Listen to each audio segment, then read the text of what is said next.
નમસ્કાર મિત્રો, ઉત્તર ગુજરાતના સૌથી મોટા નિઃશુલ્ક સંકુલ એટલે જગદંબા માનવ સેવા ટ્રસ્ટ સંચાલિત જે અનાથ આશ્રમ દિયોદર શહેરમાં ચાલે છે એની અંદર આપ સૌનું હાર્દિક સ્વાગત છે.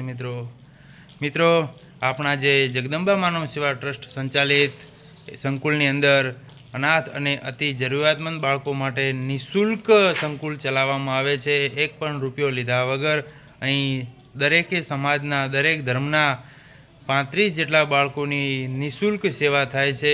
તો મિત્રો બન્યા રહો અમારા વ્લોગની અંદર. અને સાથે સાથે ભોજનનો પણ ટાઈમ થઈ ગયો છે, તો બતાવી અમે તમને આજનું લાઈવ ભોજનનો લાઈવ અપડેટ. સાથે મિત્રો એ પણ તમને કહેવાનું કે તમે જો અમારા વ્લોગની અંદર નવા હો તો પ્લીઝ મહેરબાની કરી અમારી ચેનલને લાઈક, શેર અને સબસ્ક્રાઈબ કરવાનું ના ભૂલતા મિત્રો. જય શ્રી કૃષ્ણ, જય માતાજી.